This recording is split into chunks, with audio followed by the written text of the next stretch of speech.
Oke baik, Assalamualaikum teman-teman semuanya. Apa kabar? Saya doakan sehat-sehat selalu dan usahanya lancar ya, amin.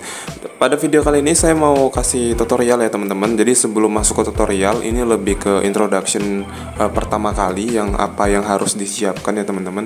Jadi kita bahas kali ini bagaimana caranya men-setup warnet di Slash ya. Ini nggak cuma untuk warnet, tapi untuk lab-lab komputer di education di sekolahan juga bisa ya. Oke, langsung aja yang pertama teman-teman. Yang harus teman-teman siapkan ya adalah sebelum membangun sistem di Slash, teman-teman harus baca dulu manual book ya, atau buku manual yang udah disediakan. Di sini saya ambil dari database-nya Sesiboot ya teman-teman. Jadi mau pakai Sesiboot atau di Slash Cyber Indo itu tetap sama untuk minimum requirement spesifikasinya. Nah, yang rata-rata yang sering ditanyakan ke saya itu adalah spesifikasi apa sih yang digunakan untuk server ya teman-teman. Sebenarnya di spesifikasi ini teman-teman bisa lihat sendiri di misalnya ya, saya ambil pukul rata untuk berapa klien ya. Nah ini di sini teman-teman bisa lihat sendiri ya. Kalau teman-teman mau buat 10 klien sampai 30 klien, itu minimum RAM-nya tuh cukup 16 GB aja, itu udah cukup. Nah, kenapa RAM-nya besar? Nanti kita bahas ya kenapa RAM-nya besar. Terus untuk seterusnya teman-teman bisa baca dan lihat sendiri di sini ya, 3070 sampai 32 GB. Nah, untuk spesifikasi server kita coba scroll lagi ke bawah. Nah, di sini untuk 10 sampai 30 PC ini untuk minimumnya teman-teman bisa pakai yang dual core 4 thread 2 GHz.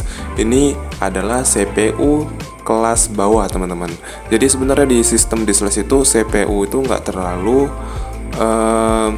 berpengaruh ya teman-teman, nggak terlalu berpengaruh sama kinerja server ya. Ini direkomendedkan, dia ini nggak nyebutkan di sini teman-teman perlu diingat, dia nggak nyebutkan merek Intel atau merek AMD. Yang penting ada 4 core ya, ini kayak gini ada 2 core gitu ya. Yang penting core-nya ya teman-teman. Ini supaya nggak lag aja sih sebenarnya, dia pakai 4 core. Terus untuk mainboardnya di sini semua merek motherboard semuanya support ya teman-teman. Merek motherboard mau apapun itu support. Yang penting di sini adalah 4 SATA. Pastikan di motherboard itu ada portnya itu ada 4 unit yang kosong ya teman-teman. 4 SATA ini SATA-nya Gen 3 ya teman-teman, SATA Gen 3. Nah di motherboard sekarang itu udah banyak kok yang 4 SATA gini, karena nanti di sistem di Slash kita akan pakai 4 harddisk teman-teman ya. Terus juga ini di recommendednya ada 6 SATA ya, memang sih recommendednya banget nih 6 SATA di mainboardnya di motherboardnya teman-teman. Nah ini terserah teman-teman, lebih bagus sih pakai NVMe ya, generasi terbaru kalau bicara soal bagus atau enggaknya ya. Nah ini kita bicara yang 10-30 klien aja, karena ini adalah spesifikasi yang sering dipakai oleh warnet sekarang ya. Karena warnet sekarang juga udah mulai berkurang gitu ya, jadi klien segini aja saya rasa udah cukup. Untuk OS di sini disarani pakai SSD. Karena semuanya harus SSD sih menurut saya ya. Pokoknya ya teman-teman ya, semuanya harus SSD karena untuk penyimpanan ya. OS drive-nya di sini ini sih ketinggian kalau menurut saya nih 240 GB ini ketinggian untuk OS drive-nya. OS drive itu ini ya teman-teman. Nah ini OS drive ini kayaknya 200 GB itu kayaknya udah ketinggian banget sih. 128 bisa sih. Jadi harddisk itu teman-teman dia dipakai 4 unit. Nah ini single harddisk semua. Ini satu harddisk dan satu harddisk. Jadi ini semua penuh, port SATA di motherboard itu penuh dipakai sama 4 harddisk ini. BTW ini punya saya karena ini untuk tutorial komputernya. Ini komputer pribadi saya bukan server, karena ini nanti mau saya buat tutorial. Jadi ini nggak satu harddisk, nggak satu-satu ya. Jadi ini 2 harddisk ya, 2 ini. Jadi ada 2 partisi. Oke, tapi nggak masalah karena ini untuk tutorial aja. Untuk jangka pendek bisa, tapi untuk memang benar-benar server ini nggak bisa dipakai. Ya dia harus sendiri-sendiri. Oke teman-teman, mungkin ini video agak panjang saya jelasin, tapi biar teman-teman paham ya teman-teman. Lalu untuk recommendednya ya segini sih dibilang dia. Nah untuk iMac disk, nah ini saya setuju kalau iMac disk ya dia bilang ya minimum. Nah ini juga bisa dipakai. Nah ini perlu digaris bawah ya teman-teman. iMac disk ini OS sama iMac dia bisa pakai satu hard disk. Jadi total ada 3 teman-teman ya. Ini satu hard disk ya, yang ini satu hard disk, jadi ada 3 ya, paham ya teman-teman ya. Jadi ini dibagi 2 partisi itu bisa ya, partisi C itu untuk OS, partisi D dari hard disk yang sama juga itu untuk iMac ya. Karena iMac ini kerjanya nggak terlalu berat teman-teman, dia hanya dibaca ketika klien dihidupkan, dia cuman fungsinya untuk ngerit doang, untuk ngebaca doang, ngebaca si Windowsnya itu. Jadi kerja dia nggak terlalu berat, makanya dia bisa digabung sama OS-nya dari server ya, seperti itu. Tapi ada tapinya juga nih, tapi direkomendasikan dia juga harus terpisah ya, karena ini kalau misalnya nyatu suatu saat harddisknya rusak, jadi teman-teman nggak bisa kehilangan iMac-nya juga gitu, nggak bisa diambil juga iMac-nya, jadi harus buat iMac baru. Nah ini kelemahan dari sini. Tapi kalau misalnya harddisknya sendiri, begitu OS-nya rusak, jadi iMac-nya kan nggak rusak gitu ya. Nah, oke lanjut ya. Untuk readback, partisi readback itu adalah partisi yang terakhir nih. Readback itu disarani dia pakai yang SSD juga. Nah ini sama ya teman-teman ya. Nah, kalau teman-teman nanya, Bang SSD-nya yang bagus merek apa? Karena banyak SSD di pasaran sana. Kemarin juga ada siswa saya yang beli SSD mereknya murah banget tuh gampang rusak ya.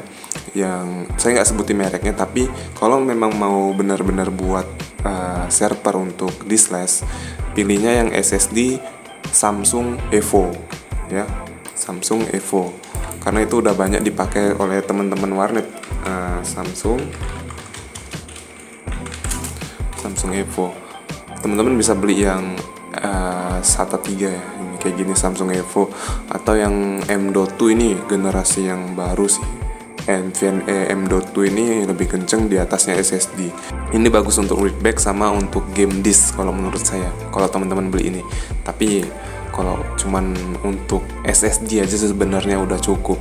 Oke teman-teman, ini readback. Dan readback ini adalah harddisk yang paling capek kerjanya teman-teman ya, paling capek banget kerjanya, karena semua klien itu bakalan baca ini, baca tulis dia, read and write-nya di sini ya, readback-nya.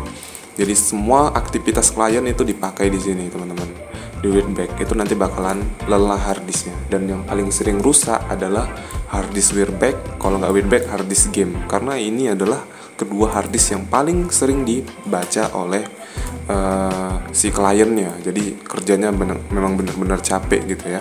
Jadi pilihlah merek yang bagus teman-teman. Oke, di sini game disk memang harus tinggi ya teman-teman, apalagi untuk game-game AAA zaman sekarang itu gamenya udah filenya udah gede-gede banget ya. Di sini 1 terabyte kali 1 ya, atau 1 unit SSD dengan kapasitas 1 tera atau 2 unit SSD dengan 1 tera. Jadi game disk ini bisa pakai 1 atau bisa pakai game disk 2 lagi, ada 1 lagi hard disk gitu. Jadi game disk 1, game disk 2 gitu. Itu bisa juga pakai kayak gitu. Tapi kadang orang kalau untuk 10 sampai 30 unit biasanya cuma pakai 1 SSD aja. Nah, mungkin teman-teman ada yang nanya, kalau Bang kalau saya pakai HDD aman nggak? Jawabannya aman kok, aman. Paling nanti kalau misalnya ada kendala, ya dicek aja pakai harddisk Sentinel ya teman-teman. Gini, harddisk Sentinel. Nanti teman-teman cek aja sih kesehatan harddisknya berapa. Nah kayak gini. Nanti teman-teman bisa download softwarenya di website resminya. Terus lihat kesehatan harddisknya berapa lagi. Nah kalau misalnya dia merah kayak gini nih, nah ini udah nggak bisa lagi dipakai harddisknya. Bisa tapi mungkin kinerjanya lambat ya teman-teman. Ini yang merah-merah kayak gini. Tapi ya gitulah ya. Nah, oke. Kita lanjut lagi setelah game di sini, setelah kita bahas nih. Nah sekarang kita bahas tentang LAN. Di sini server ini artinya LAN ya teman-teman. Nah ini adalah hal yang paling penting karena nggak semua motherboard support untuk LAN 1 gigabit per second ya teman-teman. Ini adalah minimum RAM-nya, minimum LAN-nya. LAN-nya kecepatannya harus 1 gigabit per second. Gimana cara ngelihatnya LAN-nya kalian itu support atau enggak? Cara pertama yaitu coba lihat di misalnya motherboard.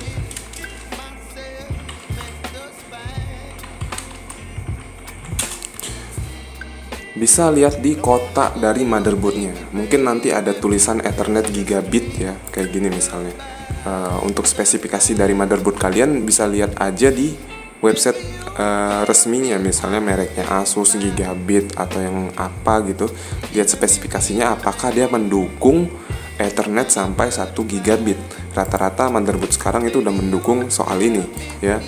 Ini maksudnya kalau 3 kali ini maksudnya dipasang 3 unit ya, 3 unit di PCIe-nya itu, PCI Express-nya dia pasang 3. Sebenarnya ini nggak penting sih sebenarnya dipasang 3 kalau untuk spek segini. Cukup satu dari motherboardnya aja itu udah bisa banget gitu ya.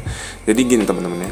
Untuk cara kedua ngeceknya apakah dia support 1 gigabit per second. Cara keduanya teman-teman masuk ke sini yang ada atur setting. Nah, coba lihat teman-teman, ini punya saya belum 1 gigabit ya. Ini masih 100 Mbps kecepatan dari LAN motherboardnya, karena ini CPU build up, jadi dia nggak support untuk 1 gigabit per second. Dia cuman support di sini, nggak bisa dilihat teman-teman karena kabelnya nggak saya colok. Kalau kabelnya dicolok, diklik 2 kali, kita bisa lihat kayak gini ya.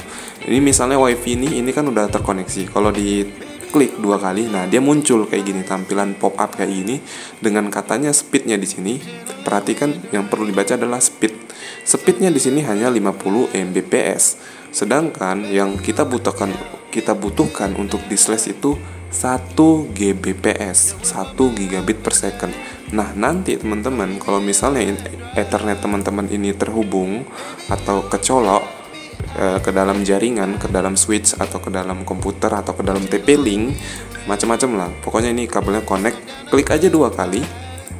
Terus nanti dia akan muncul pop up kayak gini. Kalau tulisannya 1 gigabit, selamat ya, berarti motherboard Anda itu support untuk sistem diskless. Kenapa kita butuh yang 1 gigabit? Karena untuk kecepatan transfer datanya memang harus segitu teman-teman ya. Itu minimum ya. Mungkin motherboard sekarang udah ada yang support sampai 3 gigabit ya. Oke, saya rasa sampai sini mungkin teman-teman udah paham ya. Dan ini sangat berpengaruh teman-teman, sangat berpengaruh sama switchnya. Oke, kita bahas switch. Switchnya ini juga harus 1 gigabit ya, gigabit portnya. Switch itu kalau teman-teman lihat, kalau dia belum ada tulisan gigabit, bisa jadi itu belum gigabit switchnya. Jadi switchnya harus gigabit, LAN-nya juga harus gigabit ya. Jadi kalau misalnya motherboard teman-teman itu udah gigabit tapi switchnya belum gigabit, nanti detectnya di dalam komputernya itu cuma 100 Mbps, padahal LAN teman-teman itu udah 1 gigabit per second. Tapi karena switchnya masih 100 Mbps, belum switch yang gigabit, maka kedeteknya 100 Mbps di dalam komputer teman-teman. Jadi perlu diperhatikan bahwasannya untuk mengecek apakah LAN itu bisa 1 gigabit atau enggak, itu dari situ teman-teman ya. Jadi semuanya harus 1 gigabit. Di komputer 1 gigabit, di switch juga harus 1 gigabit. Nah, saya rasa teman-teman harus paham ya teman-teman. Kalau belum paham coba diulang-ulang lagi kata-kata saya ya. Karena belum agak payah menjelaskannya soal server ini. Example, ini untuk contoh, dia pakai Intel Pentium. Saking rendahnya dia pakai Intel Pentium teman-teman. Yang penting untuk syarat 2 core 4 thread ini Intel Pentium Gen 4 ya. Kalau setara pula rekomendasinya Ryzen 3. Bang, gue pakai Intel bisa nggak? Bisa ya. Ini Ryzen dia pakai. Motherboardnya H110 ini kayak gini motherboardnya. Teman-teman bisa cari motherboard ini, mau beli yang kayak gini terserah, ikutin spesifikasi ini terserah, sama ya bisa. Dan ini perlu juga nih ya. Kalau bisa teman-teman, kalau ada dana lebih, pilih yang DDR4 karena DDR3 udah jarang juga orang pakai yang DDR3, walaupun masih banyak ya teman-teman pakai yang DDR4. Kan sekarang RAM sekarang udah DDR5 gitu ya. Saya aja belum ngerasain yang DDR4, udah ada yang DDR5 gitu waktu itu. Nah ini teman-teman lihat ya, ini pakai Samsung Evo yang saya bilang tadi. Untuk OS drive-nya nih semua pakai SSD Samsung Evo mereknya. Kenapa Evo? Ya memang kualitasnya diakui untuk ketahanan dari disk flash ya. Untuk game disknya pakai Samsung Evo juga. Untuk servernya di sini ya, ini untuk, nah ini kalau teman-teman mau lihat switchnya kayak mana sih bang yang gigabit, ini nih linknya udah dikasih sama database dari cloudnya. Oh ya teman-teman, kalau mau ngunjungin ini data ini, linknya nanti saya taruh di deskripsi video saya ya, switch gigabit ya, atau ini nanti saya download terus nanti saya bagikan ke teman-teman semua. Oke, untuk spesifikasi lebih lanjutnya, misalnya teman-teman mau buat untuk e-cafe gitu ya, mau 30 klien sampai 60 klien nih, silakan baca spesifikasinya terlebih dahulu sebelum menerapkannya di klien-klien ya.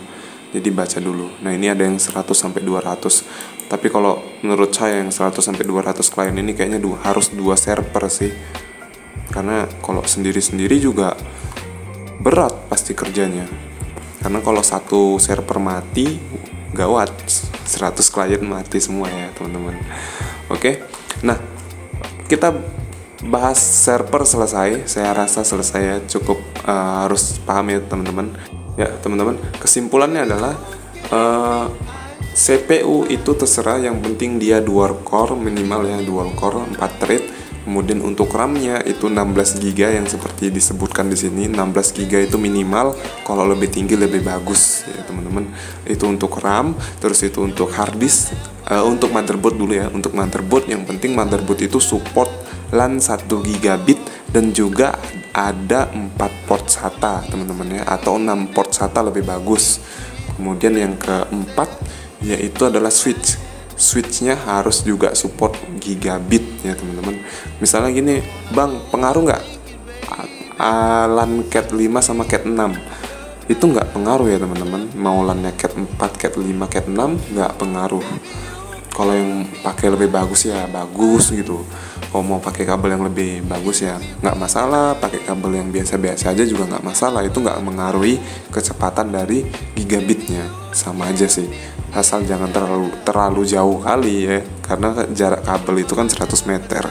Tapi nggak akan nyampe segitu sih kalau teman-teman mau menerapkan di dalam ruangan, karena ruangan kan juga kecil. Oke, untuk server saya anggap sudah selesai penjelasannya. Kemudian kita masuk ke penyimpanan atau disk ya. Di sini disk manual. Ini adalah pengaturan bagaimana kita men-setting hard disk ya teman-teman. Bagaimanakah kita men-setting hard disknya di sini? Bisa teman-teman baca. Untuk ini tadi untuk klien ya, RAM-nya 16 GB. Coba kita scroll lagi ke bawah. Ini nggak penting, bukan nggak penting sih, maksudnya kita lewatin aja. Kalau teman-teman mau baca juga terserah, nggak apa-apa, nggak masalah. Oke, mungkin dikasih tahu tadi cara formatnya, kasih tahu nggak ya, mana ya? Biasa harus dikasih tahu dulu sih formatnya di mana. Bentar ya, saya dulu kita cari dulu pengaturannya.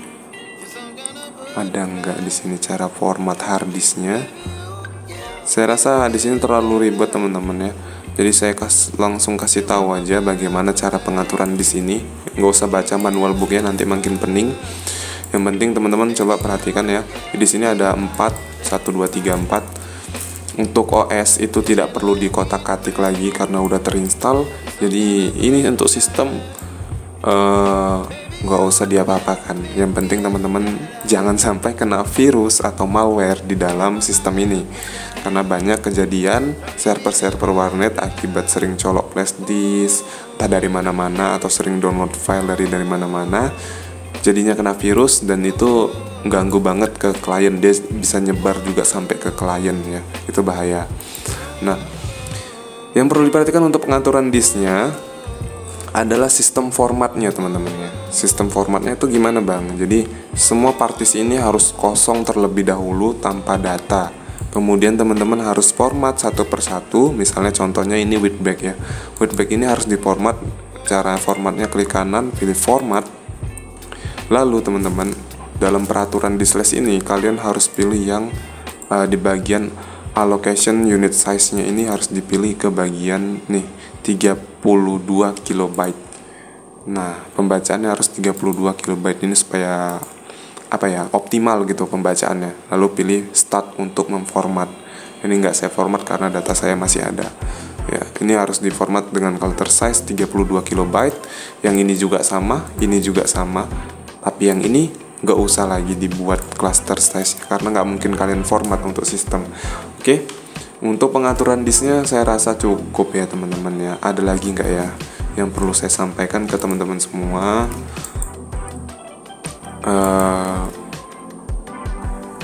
Udah sih, saya rasa itu aja mungkin teman-teman bisa nge-WA saya kalau yang nggak paham, atau bisa tanya-tanya, sharing-sharing ke saya juga. Oh ya teman-teman, saya juga ada buka jasa untuk remote warnet kayak gini. Soal biaya itu di akhir ya. Kita bicara biaya itu kalau teman-teman nanya ya di akhir aja ketika saya selesai menginstal. Dan itu bagi kalian yang mau aja, kalau yang nggak mau juga nggak apa-apa. Tapi ilmunya yang ada sama saya ini bakalan saya bagikan ke teman-teman semua. Oke, jadi mungkin ini aja. Mudah-mudahan teman-teman paham semua. Kalau belum paham bisa komen di bawah. Jangan lupa untuk subscribe channel saya biar terus berkembang untuk memberikan tutorial yang bermanfaat untuk teman-teman semua. Oke, saya Afandi Husin. See you next video and thank you for watching sampai sini teman-teman. Wassalamualaikum warahmatullahi wabarakatuh.